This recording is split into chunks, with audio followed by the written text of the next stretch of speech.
ময়মনসিংহে ত্রিশাল ফুলবাড়িয়া উপজেলার সংযোগ সড়কের বেহাল দশায় জনদুর্ভোগ চরমে পৌঁছেছে। খানাখন্দে ভরা ফুলবাড়িয়া অংশ সামান্য বৃষ্টিতেই কাদায় পরিণত হয়ে পড়ছে। এতে প্রতিনিয়ত বাড়ছে দুর্ঘটনার ঝুঁকি।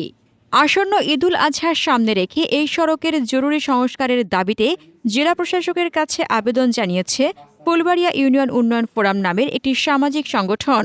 ফুলবাড়িয়া প্রতিনিধি মোহাম্মদ শফিকুল ইসলামের প্রতিবেদনে থাকছে বিস্তারিত। সোমবার সকাল ১১টার দিকে ফুলবাড়িয়া উপজেলা নির্বাহী কর্মকর্তার মাধ্যমে লিখিত আবেদনপত্র জমা দেন সংগঠনের প্রতিষ্ঠাতা ও সভাপতি এবং বিএনপি নেতা অধ্যক্ষ মোহাম্মদ সিরাজুল ইসলাম।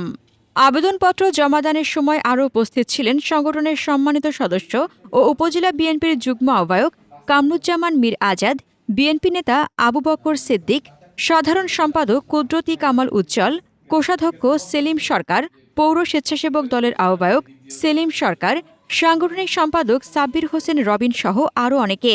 আবেদনপত্রে উল্লেখ করা হয়, ত্রিশাল ফুলবাড়িয়া সংযোগ সড়কটি ফুলবাড়িয়া উপজেলার অন্যতম গুরুত্বপূর্ণ রুট।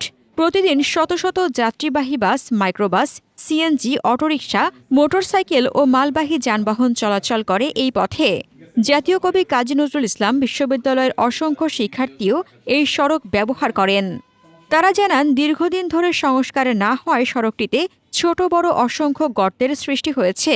বৃষ্টির পর সেগুলোই পানি জমে রাস্তাটি কার্যত অচল হয়ে পড়ে। বিশেষ করে ফুলবাড়িয়ার প্রধান বাজার, বিভিন্ন শিক্ষা প্রতিষ্ঠান ও জেলা সদরের সঙ্গে সংযোগ স্থাপনকারী এই সড়ক ব্যবহারকারী মানুষ প্রতিনিয়ত দুর্ভোগে পড়েছেন। ফোরামের নেতাদের ভাষ্য, ঈদের আগ মুহূর্তে এই দুরবস্থা যানজট, দুর্ঘটনা ও যাত্রীদের ভোগান্তি বহুগুণে বাড়িয়ে দেবে। তাই জনস্বার্থে অবিলম্বে এই সড়ক সংস্কারের প্রয়োজনীয় ব্যবস্থা নিতে হবে। তারা জেলা প্রশাসকের কাছে অনুরোধ জানিয়ে বলেন, ঈদের আগে অন্তত অস্থায়ীভাবে গর্তগুলো ভরাট করে রাস্তাটি চলাচলের উপযোগী করা হোক। পাশাপাশি দ্রুত স্থায়ী সংস্কার কাজ শুরু করার দাবি জানান তারা। হাসনাতুজ্জাহান হিমু, দৈনিক খোলা চোখ। আপনার স্বপ্নের যাত্রা হোক ফ্লাই ইনফিনিটির সাথে।